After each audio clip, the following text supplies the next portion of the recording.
Dun, dun, dun, dun, dun, dun, dun, dun. Hey everyone, and welcome back for another exciting episode of No More Explanations. And I know what you're all thinking, oh my goodness, where is Robin? But don't you worry, Robin is just fine. And if you can hear him screaming for help next door, that's someone else. Because one of two things has happened here. Either Robin has passed over jurisdiction of this video onto his trusty AI department because he's too old for AI, or he's left his password lying around on his desk and we've hijacked his channel. But either way, you guys are in for a treat today. So without further ado, let's get going. So today we will be going over how Robin and I will manage large quantities of Temp AI dialogue. This video will primarily be focusing on the overarching workflow rather than the nitty-gritty of going into 11 Labs and the creativity behind actually generating the dialogue. So if you're here to learn about 11 Labs, I'm sorry, you might have to request another video for that. So let's get started. So we usually request a final draft file from production of the script so that we can copy the text easily. However, for the purpose of this video, we have been provided this amazing script from the lovely Play, the ladies of Juliana, who have requested Temp ADR for their script revisions that have been highlighted here in yellow. So when I get a script like this, the first thing that I will do is open this Excel sheet just to show you, and I will provide a template of this.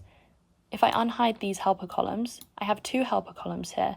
What these are doing, I'll take this line and populate it in here. This is the character Sarah.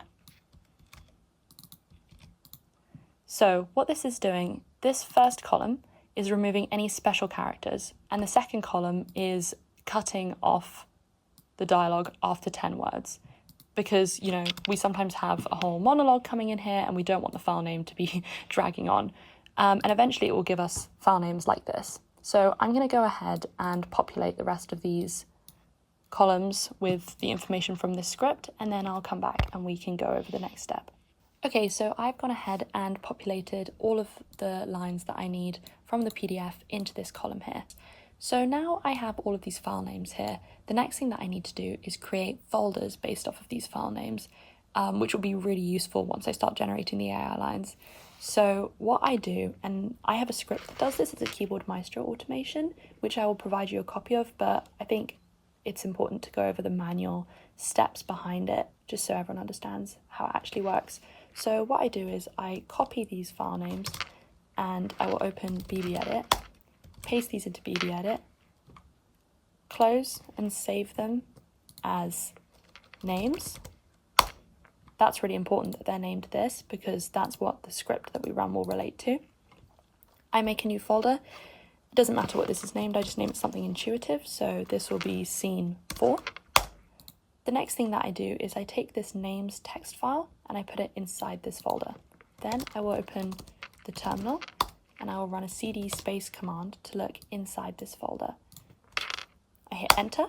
Now we are living inside this folder within the terminal. I will then go to my handy dandy computer scripts text file and I will paste this Perl script here and hit enter.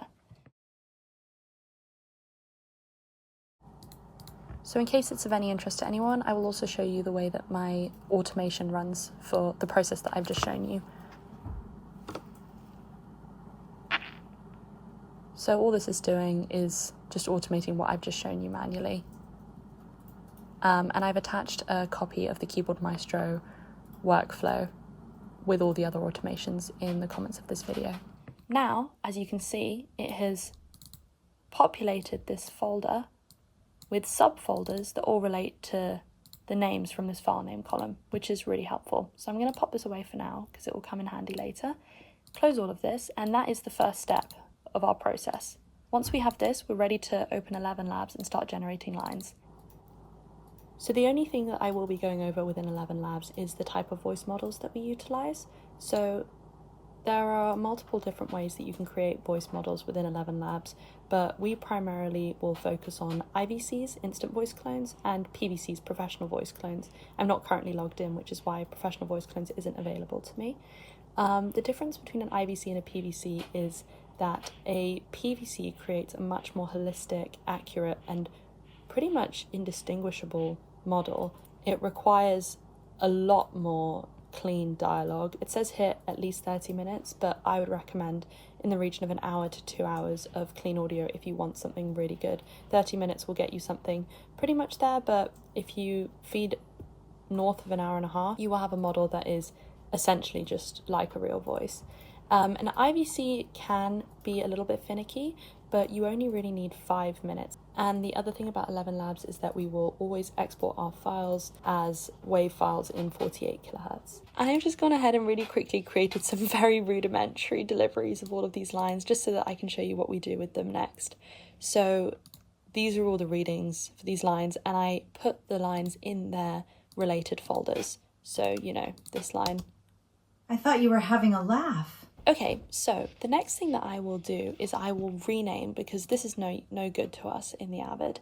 So I will go, and we have a really useful Name Mangler script. We will get all of these folders, and I have this quick shortcut, but all this does is open Name Mangler, and it runs this command in Name Mangler. So all that this is doing is it is telling the file to be renamed and grouped by the names of the parent folders. So it's saying, go into this group, rename these files by the name of the parent folder here, and then add the suffix numerically increasing with 3 digits, so 001, 002, etc. And it's generating these file names. So if I go ahead and hit rename, and then I jump back into those folders, as you can see, we now have all of these WAV files named in accordance to what we had formatted them to be on that Excel sheet, which is perfect for going into the Avid. It makes for real neat bookkeeping. Okay, so the next thing that I do is I will bring these into the Avid. So I'm just going to launch my Avid and come back. So what we like to do is AMA link these files into the Avid. Give that a second to run. Okay, so those have all been linked. I will always check using my audio video checker. This is how we like to bring them in. 48, perfect. All right, so then the next thing that I will do is consolidate these. We put them to Media 02, delete original files when done, perfect. Now that I've brought all of these files into the Avid, the next thing that I want to do is populate sequences that relate back to the same file names. So the way that I do that is I create a new sequence, I will delete the video 1 track and the audio 2 track. Then I will copy this sequence, so we need a total of 7. So I will go 1, 2, 3, 4, 5, 6, 7. I will then remove the .copy 01 at the end, just for my own peace of mind. I don't need to be seeing all of that. Then I will swap to this bin view that I have called Renamer. This, you can use any bin view that has 2 text columns. I found that this works the best. One column can cause a lot of weird Avid, like, bugs and problems, so I use any bin view that has 2 text columns will work for this.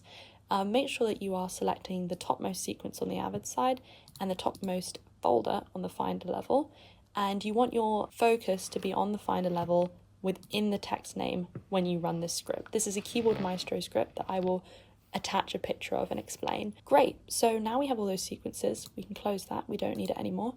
Open this up. I mark these sequences green, and we're ready to start populating them. So I will take all of the master clips, I will mark them into out. So those have all been marked into out. All right, so now that we have renamed all of these sequences, the next thing that we can do is begin populating them with all of these lines. So I have this separate bin that I create called sequences. What you want to do is take all your sequences and whack them in the sequences bin. Change this bin view as well to Renamer. Let's open this up so we can see everything.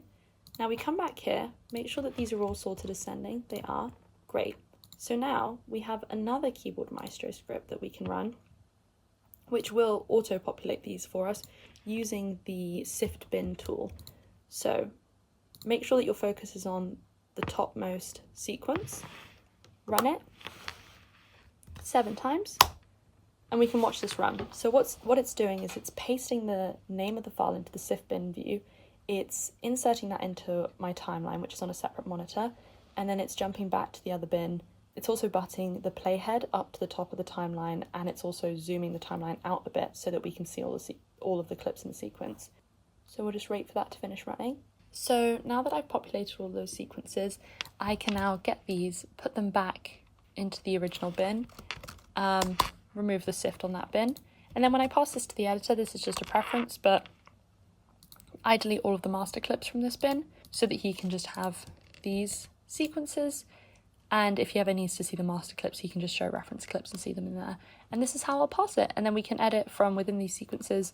All the lines are there, and that's pretty much it. That's how we create Temp ADR and bring it into the Avid. So if you have any questions or anything to add, feel free to reach out to me. My email is at the start of this video, but I hope that you have enjoyed this magical AI journey that we have all gone on together, and I will see you around.